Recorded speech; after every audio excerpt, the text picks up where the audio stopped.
Durant ces 2 mois de confinement, les médias au service des dominants s'en sont donnés à cœur joie pour nous faire un lavage de cerveau. C'était l'occasion rêvée, nous étions à leur merci 24 heures sur 24. Ils nous ont tout d'abord martelé qu'il ne fallait surtout pas taxer les riches pour financer cette crise, que les cadeaux fiscaux faits au début du quinquennat de Macron avaient porté tous leurs fruits en termes de création d'emplois et de diminution du chômage. C'est très difficile à contrôler les statistiques du chômage, vu le nombre de chômeurs qu'ils ont rayés sur les listes de Pôle emploi. Par contre, et là, ils ne s'en vantent pas, ce qu'ils ont réussi à faire, c'est à augmenter la pauvreté. Oui, et c'est l'Institut national de la statistique, un institut officiel sous dépendance du ministère des Finances qui le dit. Oh, avec beaucoup de prudence, il faut faire attention à ce qu'on dit quand on est officiel. Mais ils le disent. Je lis. En 2018, les inégalités et le taux de pauvreté augmenteraient.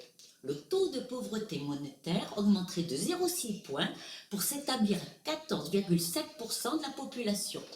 En 2018, 9,3 millions de personnes seraient ainsi en situation de pauvreté monétaire.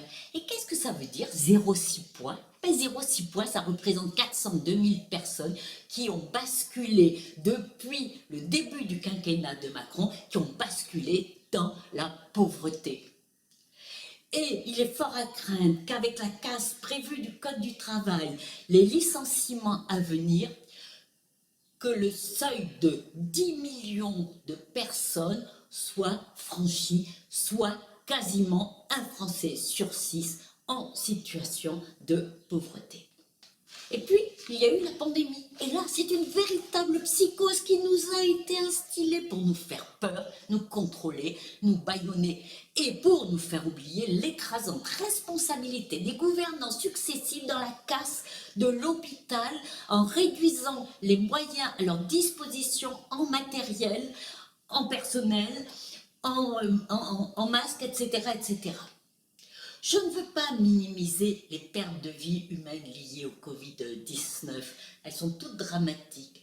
Mais je veux simplement livrer les données telles qu'elles sont fournies par l'INSEE, l'Institut national de la statistique. Regardez les graphiques qui s'affichent au-dessus de moi. Ils sont tous issus des données de l'INSEE. Vous voyez qu'en 2020, sur les 3 premiers mois de l'année, il y a eu 169 800 décès, un petit peu moins que les années précédentes. 2019, 2018, c'était au-dessus de 170 000.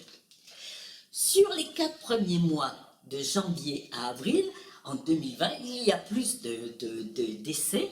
C'est 14 000 décès supplémentaires par rapport à 2019 et 11 000 par rapport à 2018.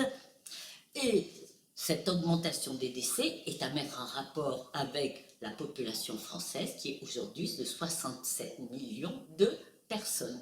Je m'abstiendrai de tout autre commentaire. Je voudrais simplement rappeler que dans une vidéo précédente, j'avais présenté une étude de l'INSERM, un organisme tout aussi officiel, qui démontrait que chaque année, le chômage était responsable du décès de 14 000 personnes.